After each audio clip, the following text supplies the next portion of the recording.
What is going on, guys? Thanks for entering the chamber. To kick things off today, I'm actually going to be doing a tier list for all the characters in set 3, including everyone else that's already been released in the game. Now, obviously the cards for set 3 aren't out yet. Heroes Clash isn't released, so this is just my opinions. We'll see how this ends up shaking out long term. There's a lot of cards and symbols to factor in different ways characters can be played, so this may not end up being perfectly accurate, but it's what I think. And as you can see, we've got all the characters in the game, every promo, all the set 3 stuff, the whole nine. The tiers are mostly pretty self-explanatory. Over here in my S tier, these are characters that I think these are probably going to be winning events. This is going to be like the best decks in the game. A tier is going to be decks that maybe if like a really dedicated, talented pilot, they might make it get to first place. But you're going to see them in top cuts a lot.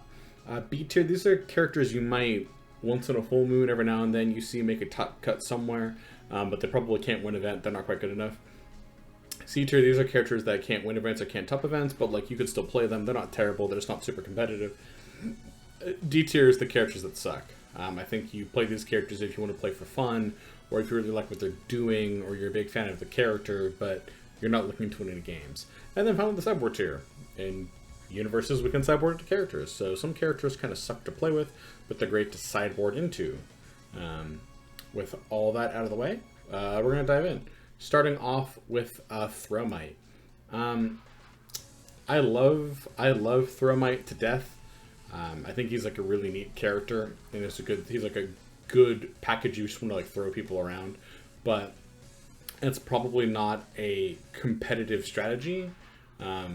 And there's not a lot of new cards coming out there going to support this kind of game plan.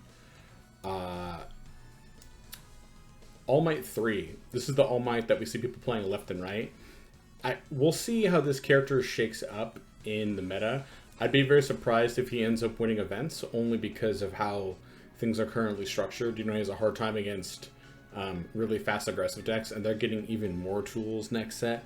So I think characters that are trying to play mid-range fair game plans like this are going to really struggle to do anything better than just topping.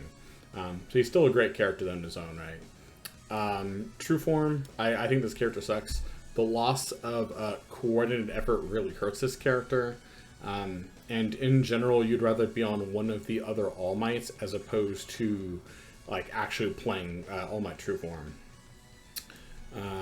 Smash Might. This might end up being a little bit low. Smash Might really just suffers from the fact that there's not a lot of smash attacks in the game. I mean, there's just enough where you can eke out an attack lineup, but it's one attack lineup. I think as we get more smash cards, I think this character really starts to move up and could maybe even get all the way up here, because he draws a ton and his character is otherwise good, but his attack lineup is just really narrow right now, just not the best. Ball Might. All Might 7 or Ball Might, depending on what you have. And in B tier, I think he fills a similar role to All Might 3. They're both kind of 8-hand size characters. It's just that All Might has a guaranteed, and Ball Might or All Might 7 has to do it by actually connecting for an attack with 6 damage. But we might see something happen with this character down the road. And then Detroit Smash Might. I'm going to put Detroit Smash Might, in my mind he's kind of right here, because we're getting a lot of good tools on Good and Earth, but I think he's probably going to have a hard time topping events, but he's a good fun character. If you're going to play All Might competitively, you're probably on one of these two characters, probably this one. But if we get more Smash cards down the road, I think this is a character worth checking out. Ioma. This is the Ioma from the second deck loadable content. I don't think this character is very good. He does some neat stuff with loading in foundations and then turning them into momentum, which is kind of neat. But you have to burn cards from your hand for that. That's kind of all he does. There's better characters that you can snap momentum with. I wouldn't play with this guy. And in the same token, Ioma 1 also unfortunately is not very good. Flipping cards for stats is neat, but you quickly turn off your board. And if you want to do something like that, you should probably be playing Cementos, since Cementos over here gets a much bigger hand size. But we'll get to Cementos when we get there. Asui 2. I think this character is just sucks, and she's probably one of, if not the worst characters in the game. There's like not even anything to even like talk about. Like her kit's bad. Like if you're playing tight universes, she's literally like a blank character. She only does anything if your opponent like makes mistakes, and kind of big ones like that. She's very telegraphed, like not good. Asui 1. This character saw a fall off after they hit Amphibious and Frog Lashing, but with a lot of the tools in the new Eraserhead structure deck and a couple of new defensive pieces for water in Heroes Clash, I think we're going to see Asui 1 being a meta-dominant force again. I mean, we'll see how she ends up shaking out, but I would be very surprised if we don't see her at least topping events, if not like being like a big contender to win them. Backdraft. Backdraft is neat. You know, you have to clog your opponent's card pool. If you do, you get to make like a big haymaker attack. He's like cool, but there's just better characters that are playing that game plan if you're just like clogging your opponent's card pool, and the rest of his kit doesn't justify it. He does have rescue completed on his face, more or less, which is neat, but I think there's better characters overall. Bakugo 2. I think both Bakugos get a lot of improvement next set. And in fact, he might end up... I'm going to put him in B2. You might see a list with this guy topping, just off a lot of the new Bakugo support. Bakugo 2 in particular makes a lot of use out of the Endeavor card that gets either Stun 2 or Powerful 3. In general, I'm not a big fan of that card. It's like Arctic Conflagration or something like that. I'm not a big fan of the card, but I think in Bakugo 2 it pulls a lot of work. Bakugo 1. This might be a little crazy, but I think with Stun Grenade and his bracelets, I genuinely think he's like a very competitive, like aggressive character that you're going to see just like rushing and beating people down, which is what the character's always wanted to do. He just hasn't quite had the tools to get there. I think with the new support that in particular he's getting, we're going to see him get there. Cementos. I'm going to put Cementos in B tier. He's like a B plus A minus category. He's kind of a wobbler for me. Cementos is the greatest play long character in the game, and he's still like right now in set 2. He's probably going to still be there in set 3. My only issue with Cementos is there's a lot of really good aggressive characters that can just get completely underneath him before he really sets up and does his thing. I think in some matchups he's gonna feel like above like S tier, like S plus. Like in like other slower matchups, this guy feels absurd. But I think against like a lot of like really fast characters, which is a lot of like what we see performing right now is like defensive wall decks and aggro characters, I think he makes the cut. But he might, you know, if he gets good matchups, he'll get there. Dobby. In general, I'm not super hype on Dobby, but I have to respect like that there's literally one guy, that Dobby guy, who's been able to make him top. I think his symbols are getting a lot of love. Chaos in particular is getting a lot of new cards, and his attack Twisting Azure Inferno plays nicely into Dobby's kit, since he can like play an attack, give his next attack +3 damage, and then play Twisting Azure Inferno, and it comes in at 7, and then he can immediately use Twisted Azure Inferno as Enhance. So I think Azure Inferno is going to give this character a lot of extra oomph. We might see him top, but like this is a heavy might. Death Arms. I'm going to put Death Arms in B2. I think he might top if like a player is very dedicated to it. It's not that I think Death Arms is a bad character. Like he makes 5 difficulty attacks like more powerful. And his foundation control gives him a nice element against like disruptive foundations he needs to get rid of. It's just, I just don't think characters like Death Arms or All Might 3 or any of these kind of like Value Town, like relatively fair universes characters just are going to be able to perform. I think a lot of like just like we see right now, all the best decks are very aggressive or very like just brick walls. I think he's going to struggle against that a little bit. Deku 2.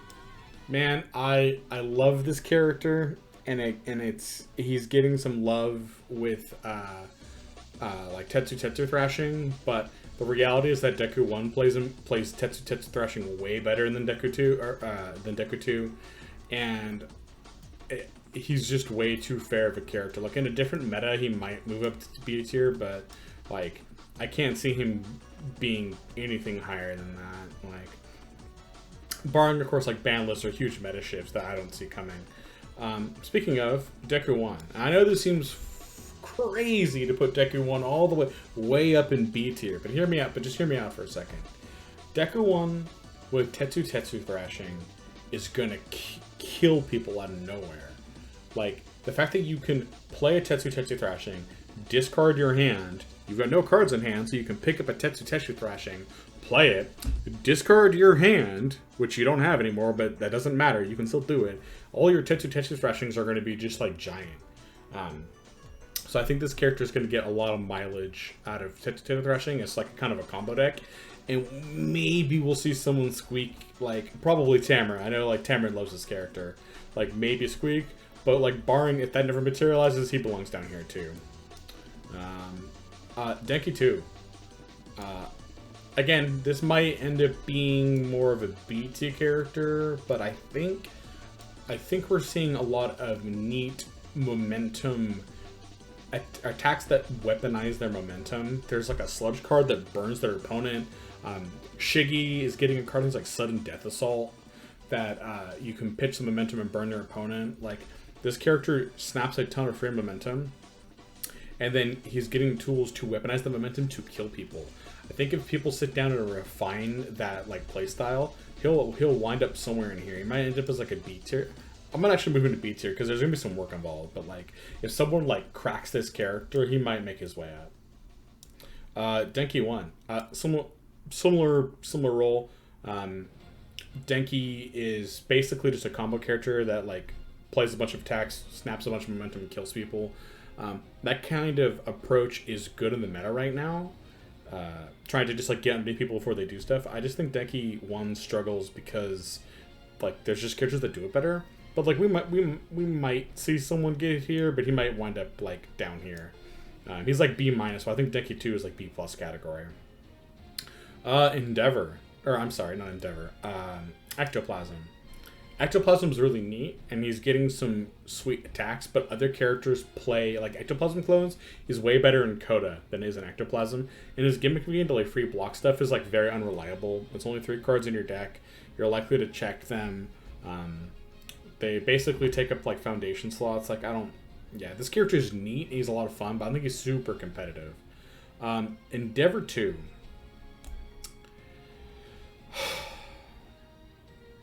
This is like the most like C plus B minus character. I'm gonna put him in C, and it's really because he is playing just, at least in my opinion, way too fair of a game plan. Like, he's a 6-hander with a lot of health, but he burns that health, and he's trying to play this game where he like pokes and chips you down, burns you down slowly without burning himself down first. Like, there's some neat cards that are coming out with him, but I feel like there's so many characters that play his kit better than he does.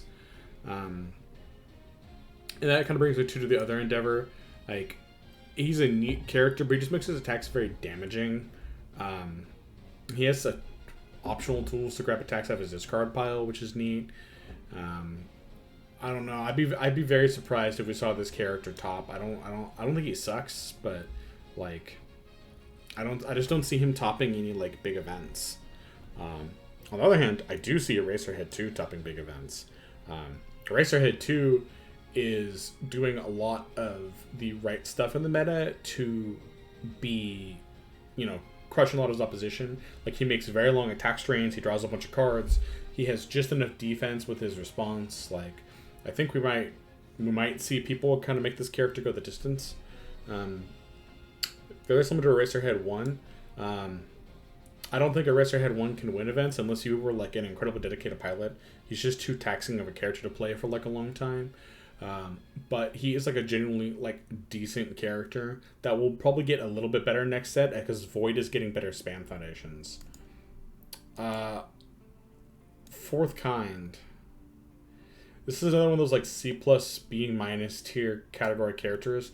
I think Fourth Kind really beats up on like other like fair characters like mid-range strategies, but there's better wall characters, and again he's at a 5-hander without like a lot of like defense printed on his face, besides his once per game big stun. I don't see him topping too many events. If someone figures something out, like he might make it here, but I don't know. He's like C plus B minus territory. Torino. Ooh, my list. All right, sorry about that. Torino. This is another character that, like, I know some people think Torino's like really good, and we're gonna see Void discard strategies. I think we will see Void discard decks become like a competitive, like kind of like rogue-ish, like kind of B-ish territory, like around here. But I don't actually think Torino's it. Like, I really want to like this character. And again, people might figure something out in that like Void discard line because he has discard printed on his face. But I don't see him doing well into either decks that go way over the top of his head, which a lot of the control decks do, and I see him really struggling against decks that are going underneath him. Like, I don't know what you do with this guy when your opponent's playing like Jiro or Tokoyami. Like, I just think you die. Gunhead. This character would go up to B tier if his abilities were flipped, but the fact that he makes your throws faster and your non-throws deal more damage is kind of awkward. Like, he's a neat character, he does cool things, but I don't think he's very competitive. Hagakure 2, way up in A tier. This character is messed up. I know a lot of people are experimenting with her on good. I think that's probably not the symbol to play her on. It's definitely not the symbol I would play her on. I think Hagakure 2 should be played probably like on water. Maybe air, but probably water for just like the tons of defensive shenanigans. But like, basically boost the speed of all her moves in a way that you can't interact with easily. She gets a lot of free defense on top of, again, playing on water on top of the defense that water already has. Like, not that you can just like, no, you're not, you have to like replay this attack and you're going to play it on a shitty check after like passing your check. Like, I think this character is very, very, very good in the right hands. Hagakure 2 is a side character. You would side her as a character against any decks where like they're trying to like kill you with like Reciprocal Burst or some like, I do 20 enhances and then you blow up. I don't actually think she's like a character I see people building around. May. I'm gonna put May in B tier. I think May's a really good character. It's just there's other characters that do her game playing better. But tech cards are getting a lot of support and love, and she's getting some neat cards that are going to help push her up a little bit. So we might see some dedicated May players kind of go the distance. I'm going to be honest with you. I know what all three Idas do. I don't remember what directions they face. They're like the same. They're the same card artwork, except one is running forward and one is running left and one is running right. So I'm going to actually look these up real fast. All right, Ida 1. He's running to the left. Ida 1. I'm going to put him in C tier. I feel like he's a slightly worse version of Ingenium, or maybe Ingenium is like a slightly better version of him. Getting the first enhance is occasionally useful. It's really good with Fulfilled My Duty, but that's kind of where the dollar stops for this character. Otherwise, I'd rather be playing Ingenium most of the time. Ida 2 is running to the right. I know some people have kind of come up on Ida 2, but I have not. I still think this character sucks. I think if you want to play like Ida's kick package, you should probably just be playing him on Ida 3 or like any other Void character. Like, I genuinely don't think this character is very good. Speaking of Ida 3, who's the one who's running straight forward. I think Ida 3 is probably the best Ida. You do need to snap a momentum to get his character online, but he gets free foundations back on both players' turns. There's a lot of way to weaponize that. And we're seeing more and more ways to snap momentum. And once you have it, like, you can just constantly EX stuff for free. He plays very well with things that care about you having momentum. I think he's a very, like, good character. Just a little too fair. Ingenium. Goes back to what I had to say about Ida 1. I think Ingenium is generally just a better version of... I'm going to close that, actually. It's just generally a better version of Ida 1. He's Ingenium's big brother. Although, I guess Ida 1 plays specifically Reciprocal Burst a little bit better than Ingenium does, but Ingenium's getting some neat dedicated support. Really, really sweet character all around. Deku somehow is in here twice. I don't know how. We're gonna leave him. I somehow have Deku in here 2 times. Sorry about that. Jiro. I'm gonna put Jiro up at A. She's like A+ here. Like, she's just super angry and kills people, and she's getting a couple of tools to help her do that. I think we're gonna see her do some crazy stuff with like Fast as the Wind, the Ingenium card, where you like commit and give speed, and if it's really fast, then your next attack gets speed too. Like, she'll get some use out of that. She's getting a new foundation, Dexterous Appendages. That's great for her. Like, I think this character is very, very good. Camilla Woods. This is like a B+ A- tier character to me. I think Camilla Woods is very good. He's good on all of his symbols, frankly. He has a very different deck on all of his symbols, but I think he's very well rounded. He lines up very well into these aggro decks that are trying to kill you by spamming out a bunch of attacks really fast. He has game plans and tools to combat slower control decks on from his symbols. And I think a lot of like fair, like mid-range characters like All Might 3 or like Endeavor, are just going to naturally struggle against his game plan. Kirishima 2. This character's messed up. He's getting even more tools, like Tetsu Thrashing. Like, this character is jacked up. He's currently like a meta-dominating force, and he's getting more support on all of his symbols that are like really good cards. Like, this dude can actually weaponize Twisting as your Inferno. Like, it might be a little tough to make happen, but you could do like a fire build with Kirishima 2 and Inferno. Very, very good character. I think Earth is still going to be the main go-to, but rock solid character.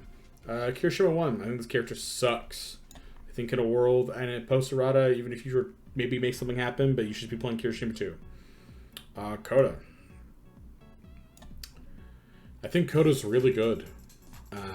He draws a ton of cards. He basically only has one symbol, which is Chaos. There's just not enough ally cards, I think, on Good in Life, although I might be surprised. But I think he's a really good Chaos character. Draws a ton of cards. He ignores progressive left and right. Chaos lets him boost some of his checks. He does some messed up stuff with Ectoplasm clones. Really neat, really good character. Kurogiri. Ugh.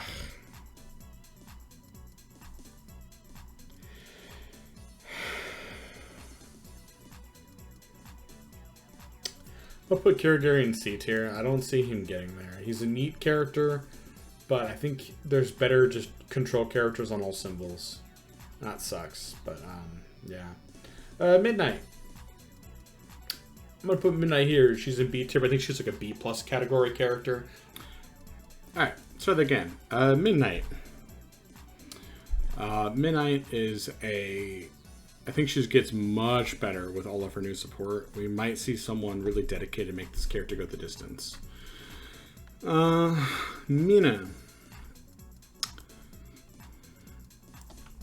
She's a good demo character. Plays with her own kit very well, but not enough tools to make her go anywhere. I feel the same way about Mina 1 as well. Both these characters, like, they're cool, they do good things, but they're just a little too fair. Mina 1 at least gets to do some fun stuff with like staff strikes on life, but it's not like a competitive strategy. Midnight 2. I think Midnight 2 is an incredibly underplayed character, both in set 2 and he probably will be in continued set 3. He's not the most fun character to play, but he consistently overperforms in events. He tops way more often than he should for his submission and play rates. Like, he lines up very well into both other control decks and aggro decks. His kit, like, just if you, oh man, I love this character. He's one of the characters I look forward to playing the most of the next set. I just ordered my XR for him. Like, his D building can both simultaneously help him keep up against other control decks that have higher hand size than he does. The fact that he moves cards into card pools can disrupt attack chains. He makes it harder for opponents to actually play cards. His enhance is messed up. He weaponizes his momentum incredibly well. Just an absurdly good character.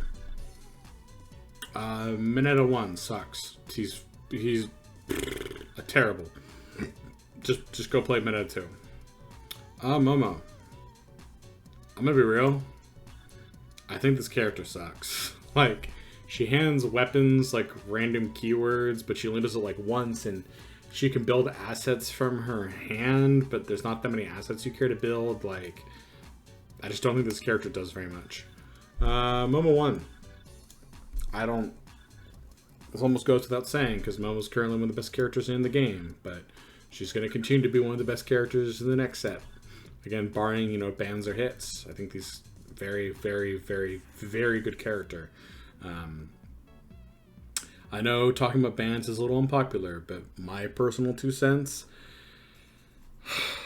I think the interaction of Rescue Completed plus Release is kind of messed up. And one of those cards, maybe Release, should probably go. And then I think she also needs some kind of like touch up. But we'll see what happens. Monoma. Character suck. I don't think this character's... I think he's like really neat to brew with. But he's way too inconsistent like competitively. You can play when locals and have a good time, but I think he sucks. Mount Lady also sucks. She takes way too long for her gimmick to get going, and her gimmick's not good enough to justify it. And the rest of the time, she's just snapping a bit of momentum. And there's way better characters for snapping momentum. Like way, way, way better characters for snapping momentum. Like Nezu. I'm gonna put Nezu in sideboard tier. I think maybe in like set 9 or some shit, Nezu will be like a character you can sit down and really build a lot of fun with. But right now, he seems like a sideboard tier character to punish decks that are drawing a lot, which we're getting some tools to help with that. So, you know, we might be able to do like an anti, like, you know, draw deck with Nezu. Nomu.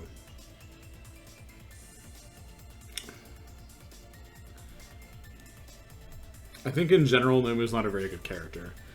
All of his attacks are huge, but they're very easy to block. Typically, his response to a Committed Foundation to like only take 6 damage is a little inconsistent in how useful it is. And in general, despite making all his attacks giant, they're not very fast. I know there's one person who keeps barely getting there with Death Nomu, and his list is like really refined, and he clearly cares about a lot. But like he's like the one dude who's kind of like topping with Nomu. In general, I don't think Nomu can get there. Ochako 2. Established character, usually put on death. Just cheeses people with Gale Force Punch. All your attacks are fast. She gets 1 free block a turn. She's kind of a 6-hander because once something hits, she gets to bounce it back and then play it again like at her basically for free. Very aggressive, rock solid character. Look, Chakra 3. I really like this character. I think Chakra 3 is a little underrated. I think a lot of people think she sucks. I think she's not bad. She just struggles because there's 2 other Ochakos that are better than her.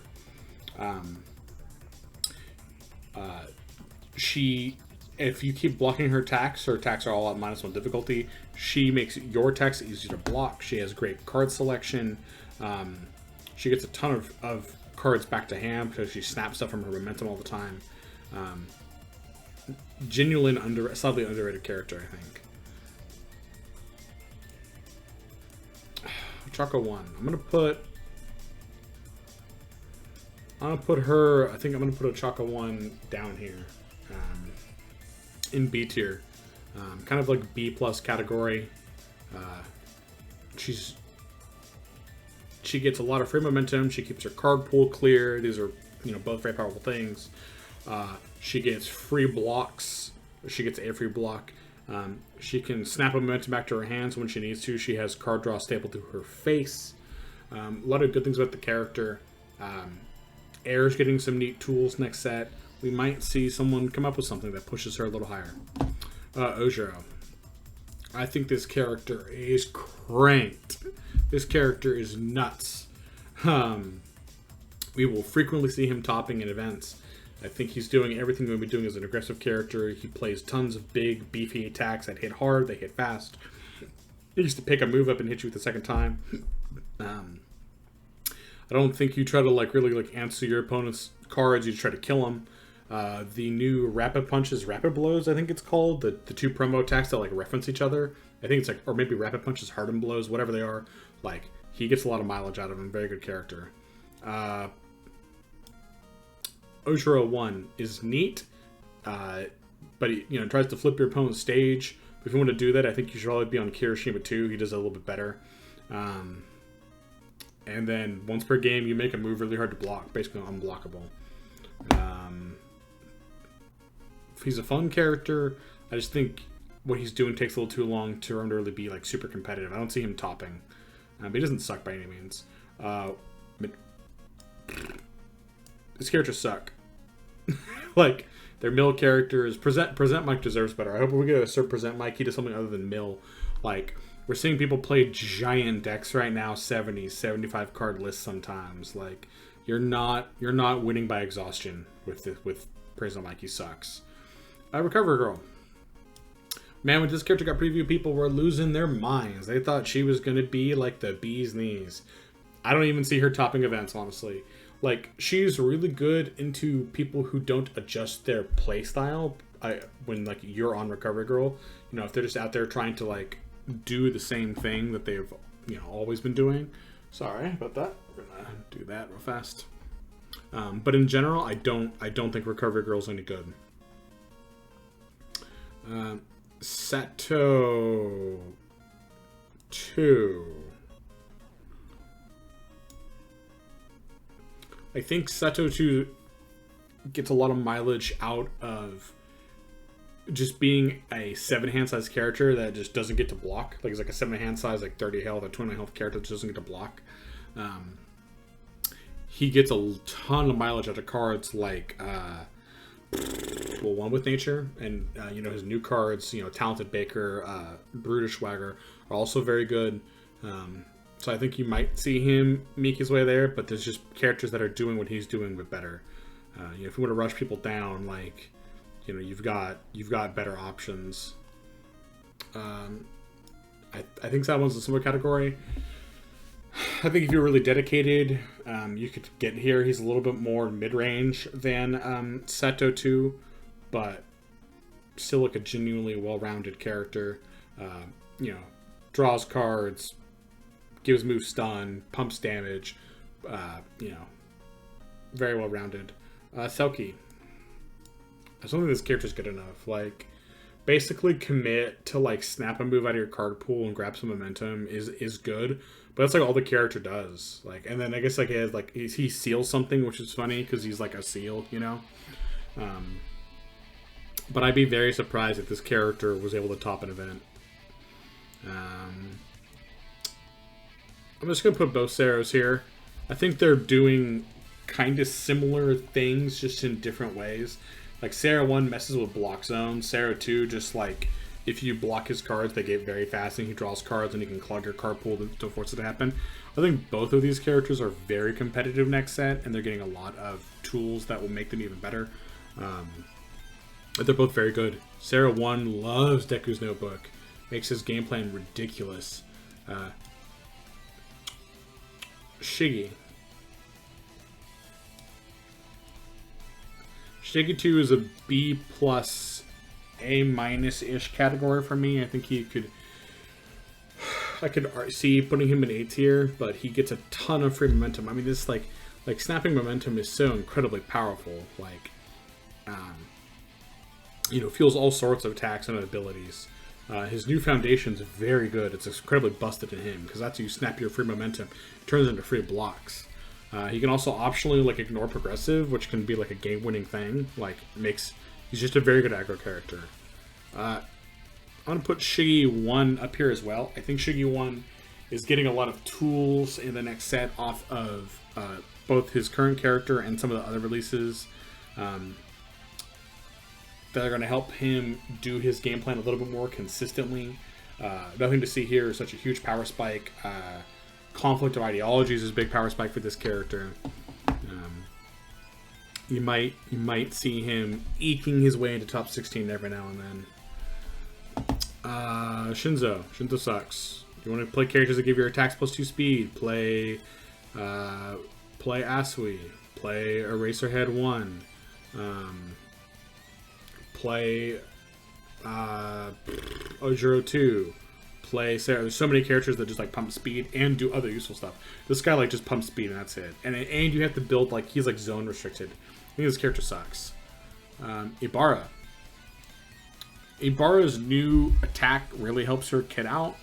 And she's a neat character that she plays long strings, but not long attack strings. She'll play like an attack, maybe a second attack, and then a few foundations, and then close with like a third attack, which is kind of neat, but it's only a little bit better than just like playing 3 attacks and building a couple. But still, she gets to like a more progressive, at least a little bit. Her attack strings do big damage. She's a little hard to hurt for a 7-hander, so she's not bad, but I think you have way better characters to pick and play with. I think this character sucks. Shoji too. Poor Shoji. Man, Shoji deserve like. I think Shoji 2 is one of the worst characters in the game.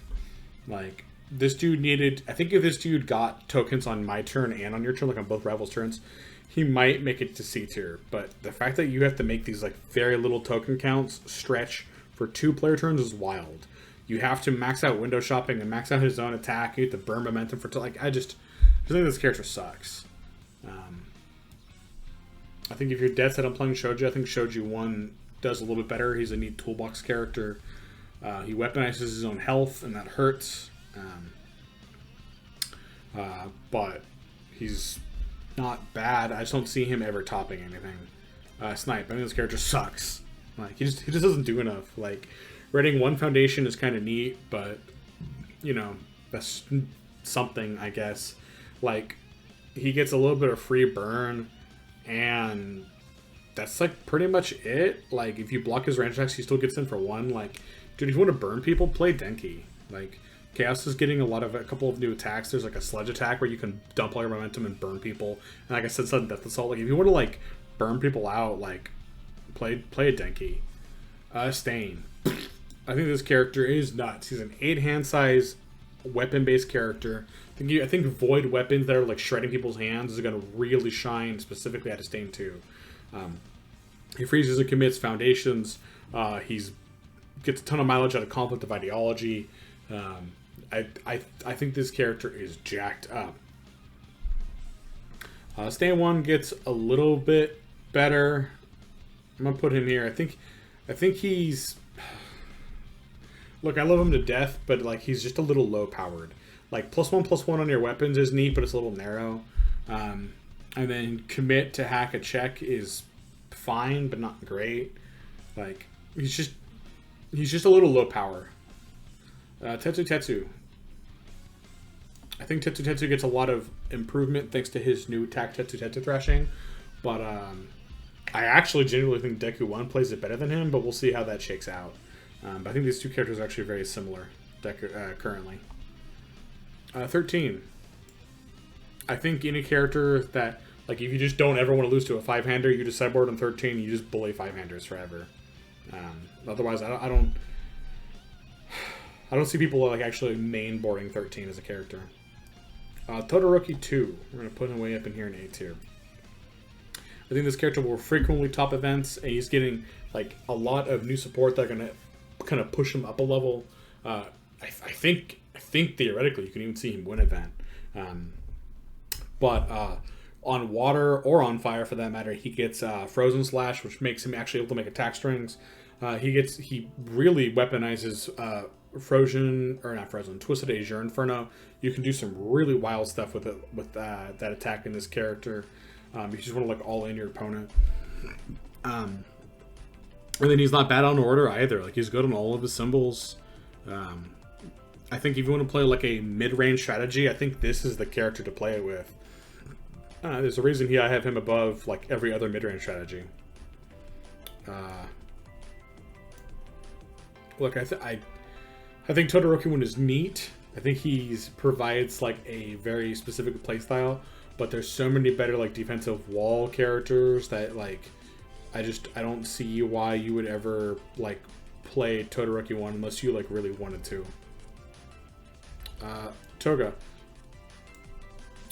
Toga gets has so many good foundations coming out. I think Carbo Loading, the one where you like commit a foundation for damage and after you gain life it readies. It's got Sato and Momo like eating. I might have the wrong card, but it's like a 3 diff. Super good with her. She loves her new attack, Piercing Needle. I mean, like, yeah. And she already makes top cuts every now and then. I think she's well deserving of an A tier character. Tokiyami 2 sucks. Like, characters like actually just blank. Tokiyami 1. I think I had Ingenium in the B tier. Might top in theory, but can't win. Boop. I think Tokiyami 1 is a jacked up character already. I think he's getting pushed just over the edge of this set. Maybe he ends up like right over here as like an A+ character, not quite S tier, but I think we're gonna see him like really come into his own this set. He's already overperforms in almost every tournament he goes into. And if it's not him, it's Jiro. Like, these two characters are like they're practically like the same character. And then finally Uobami.